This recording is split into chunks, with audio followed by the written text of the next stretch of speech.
Exodus chapter 15, verses 22 to 25.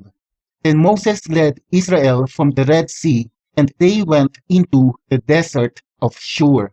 For 3 days they traveled in the desert without finding water. When they came to Marah, they could not drink the water because it was bitter. That is why the place is called Marah. So the people grumbled against Moses, saying, "What are we to drink?" Then Moses cried out to the Lord, and the Lord showed him a piece of wood. He threw it into the water, and the water became fit to drink. The next station stop of the Exodus was the Desert of Shur, which is closely associated with the bitter water of Marah. Hagar, the Egyptian wife of Abraham, was also associated with a spring of water in the Desert of Shur. Genesis chapter 16, verses 7 to 10. The angel of the Lord found Hagar near a spring in the desert. It was the spring that is beside the road to Shur. And he said, "Hagar, slave of Sarai, where have you come from and where are you going?"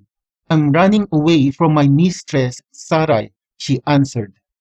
In Islamic tradition, the civilization of Mecca started after Abraham left his son Ishmael and wife Hagar in the valley.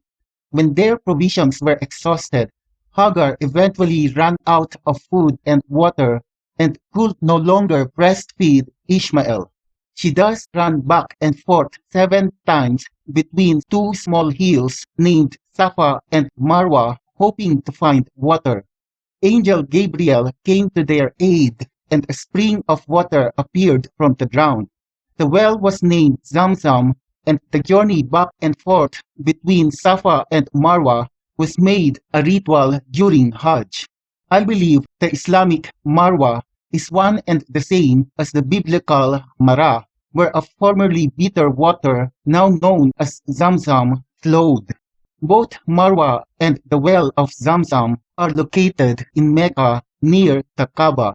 I also believe the well of Zamzam is one and the same as the well of Beersheba mentioned in Genesis chapter 21 verses 22 to 33, where Abraham planted a tree called Ishel in Hebrew.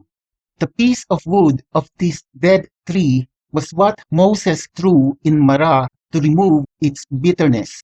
Note that the Hebrew biblical script, which omits vowels for Marah, is written Mem Resh He, and while it is currently pronounced Marah, it could have been pronounced as Maru instead during the time of Moses.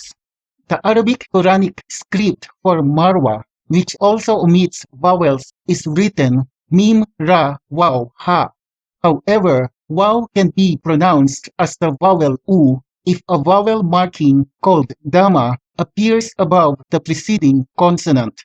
But just like Hebrew, vowels and vowel markings were not written in the Quran, so that while Marwah is the common pronunciation nowadays, it could have been pronounced as Maru instead during the time of Muhammad, just like its Hebrew counterpart.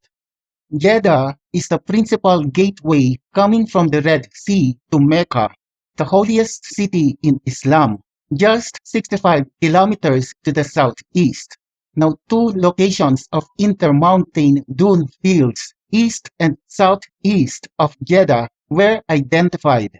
This means the southeast road from Jeddah, the biblical Shur, towards Marwah in Mecca, the biblical Marah, is covered by sand dunes or desert.